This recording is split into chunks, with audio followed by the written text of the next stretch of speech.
क्या वाकई अमित शाह के इस्तीफे की चिट्ठी राष्ट्रपति के पास पहुंच चुकी है? क्या राहुल गांधी की इस्तीफे की मांग के बाद गृह मंत्री अमित शाह के पद को लेकर कोई बड़ा फैसला हो चुका है?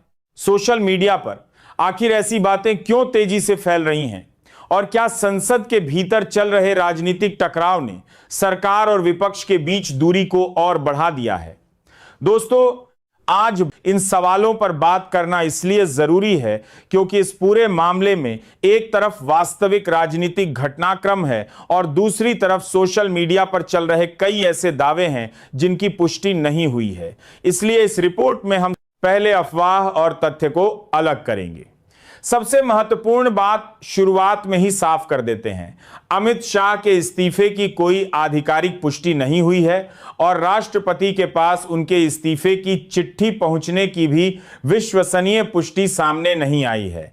दोस्तों, अगर आप यहां तक वीडियो देख रहे हैं तो इसका मतलब है कि आप राजनीति को सिर्फ खबर नहीं, मुद्दा समझकर देख रहे हैं। अगर आपको लगता है कि ऐसी साफ और जमीनी बातें होनी चाहिए तो वीडियो को लाइक करें और पब्लिक पॉलिटिक्स को सब्सक्राइब करें। कमेंट में जरूर बताइए कि आप हमें कहां से देख रहे हैं, क्योंकि आपकी भागीदारी ही इस चर्चा को मजबूत बनाती है। इस समय यह कहना कि अमित शाह का इस्तीफा हो गया है या राष्ट्रपति ने उनका इस्तीफा स्वीकार कर लिया है, तथ्यात्मक रूप से सही नहीं होगा। असली खबर इससे अलग है। 12 अगस्त को केंद्रीय गृह मंत्री अमित शाह ने लोकसभा अध्यक्ष ओम बिरला को पत्र लिखा और संसद में छात्र विरोध तथा नीट से जुड़े मुद्दे पर चर्चा के लिए समय देने का आग्रह किया। रिपोर्टों के मुताबिक अमित शाह ने कहा कि सरकार इस मुद्दे पर विस्तृत चर्चा के लिए तैयार है और उठाए जाने वाले सवालों का जवाब देने के लिए भी तैयार है। अब दोस्तों, यहीं से इस पूरे राजनीतिक विवाद की सबसे महत्वपूर्ण कड़ी सामने आती है। एक तरफ सरकार की ओर से चर्चा की पेशकश हुई है, जबकि दूसरी तरफ विपक्ष की तरफ से सवाल उठाया जा रहा है कि सिर्फ चर्चा से क्या होगा और छात्रों से जुड़ी कार्रवाई की जिम्मेदारी आखिर किसकी है। राहुल गांधी ने अमित शाह की पेशकश पर प्रतिक्रिया देते हुए कहा कि विपक्ष केवल लेक्चर सुनने में रुचि नहीं रखता और वह छात्रों के खिलाफ हुई कार्रवाई को लेकर सीधे जवाब और क्या है जवाबदेही चाहता है। राहुल गांधी ने अमित शाह के इस्तीफे की मांग भी दोहराई है, लेकिन यहां एक जरूरी फर्क समझना होगा।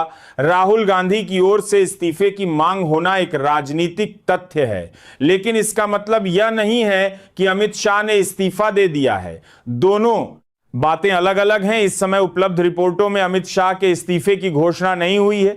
इसलिए अगर कोई सोशल मीडिया पोस्ट यह दावा करती है कि राहुल गांधी की मांग पूरी हो गई और अमित शाह का इस्तीफा राष्ट्रपति के पास पहुंचा कर, तो उस दावे को बिना आधिकारिक पुष्टि के सच नहीं माना जाना चाहिए। अब सवाल यह है कि आखिर यह विवाद शुरू कहां से हुआ। मामला छात्रों के विरोध और नीट से जुड़े मुद्दों को लेकर है। विपक्ष इस पूरे घटनाक्रम पर सरकार से जवाब मांग रहा है। राहुल गांधी ने छात्रों के साथ हुई पुलिस कार्रवाई को लेकर गंभीर सवाल उठाए हैं और गृह मंत्रालय की जिम्मेदारी पर सवाल खड़े किए हैं। लेकिन दोस्तों, यहां भी पत्रकारिता की एक जरूरी सीमा है। राहुल गांधी का आरोप और सरकार पर लगाया गया आरोप एक राजनीतिक बयान है। जब तक किसी जांच, आधिकारिक रिपोर्ट या सक्षम संस्था की ओर से कोई निष्कर्ष सामने नहीं आता, तब तक किसी आरोप को सिद्ध तथ्य के रूप में पेश नहीं किया जा सकता। इसलिए इस रिपोर्ट में हम ये नहीं कहेंगे कि अमित शाह ने स्वयं छात्रों पर गोली चलाने का आदेश दिया। हम इतना कहेंगे कि राहुल गांधी ने इस संबंध में सवाल उठाया है और जिम्मेदारी तय करने की मांग की है। यही तथ्यात्मक रिपोर्टिंग और राजनीतिक आरोप के बीच का अंतर है। अब आते हैं अमित शाह की संसद में मौजूदगी के सवाल पर। कुछ रिपोर्टों में यह सामने आया है कि अमित शाह ने संसद में चर्चा के लिए तैयार होने की बात कही और यहां तक कहा कि वह 3 बजे से अगले दिन 3 बजे तक चर्चा के लिए मौजूद रहने को तैयार हैं। इसलिए यह कहना कि अमित शाह ने संसद में जवाब देने से साफ इनकार कर दिया है, उपलब्ध रिपोर्टों से मेल नहीं खाता। हां, विपक्ष इस प्रस्ताव की टाइमिंग और तरीके पर सवाल उठा रहा है और उसका कहना है कि उसे केवल भाषण नहीं बल्कि सीधे सवालों के जवाब चाहिए। यही इस समय राजनीतिक टकराव का मुख्य बिंदु है। दोस्तों, अब उस सवाल पर वापस आते हैं जिससे हमने इस रिपोर्ट की शुरुआत की थी। क्या अमित शाह के इस्तीफे की चिट्ठी राष्ट्रपति के पास पहुंची है? उपलब्ध विश्वसनीय रिपोर्टों के आधार पर इसका जवाब है, इसकी पुष्टि नहीं हुई है। अगर भविष्य में ऐसा कोई आधिकारिक घटनाक्रम होता है तो वह अलग खबर होगी, लेकिन फिलहाल ऐसी पुष्टि उपलब्ध नहीं है। इसी तरह यह कहना भी सही नहीं होगा कि अमित शाह ने इस्तीफा देने की तैयारी कर ली है।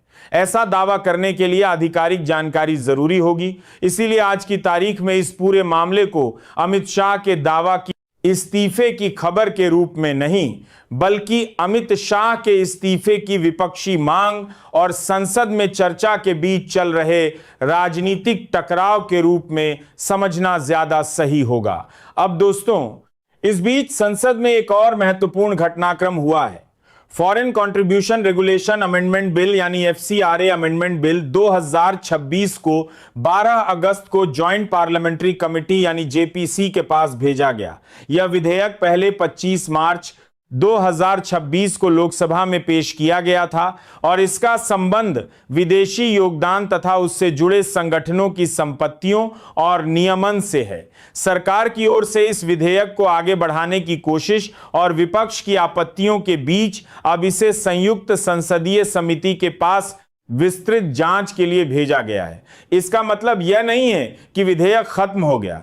JPC में भेजे जाने का मतलब है कि विधेयक की धाराओं की विस्तृत जांच और विचार किया जाएगा और समिति आगे अपनी सिफारिश दे सकती है।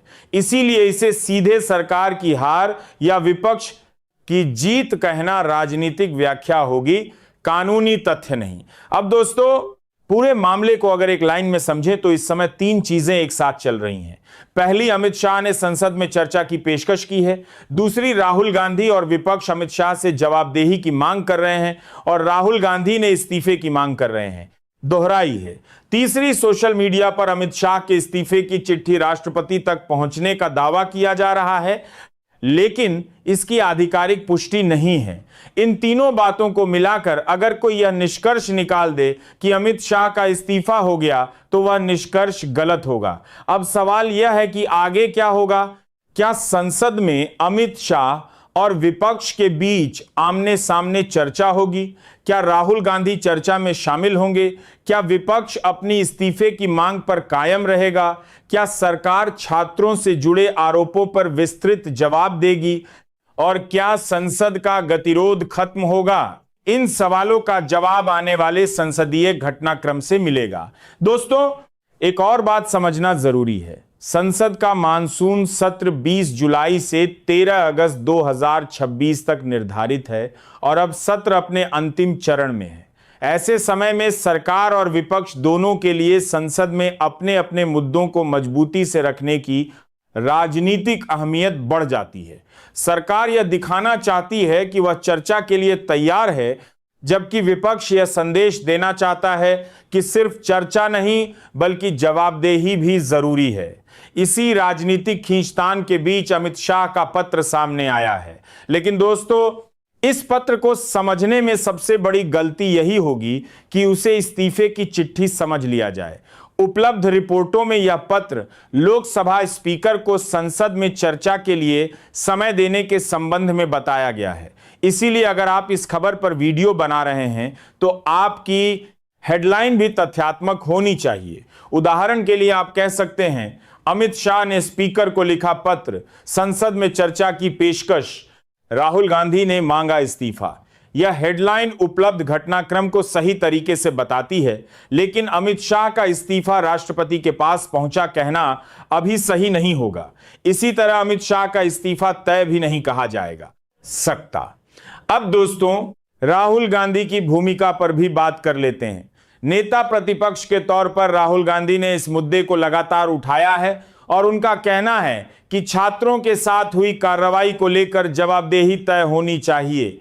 उन्होंने अमित शाह के प्रस्ताव पर भी सवाल उठाया है और कहा कि विपक्ष को केवल भाषण नहीं चाहिए, लेकिन यह भी समझना जरूरी है कि संसद में सरकार और विपक्ष के बीच असहमति होना अपने आप में सरकार गिरने या मंत्री के इस्तीफे का प्रमाण नहीं है। लोकतंत्र में विपक्ष मांग रखता है, सरकार जवाब देती है और संसदीय प्रक्रिया के माध्यम से मुद्दे आगे बढ़ते हैं। इसी प्रक्रिया के बीच कभी गतिरोध होता है और कभी चर्चा का रास्ता निकलता है।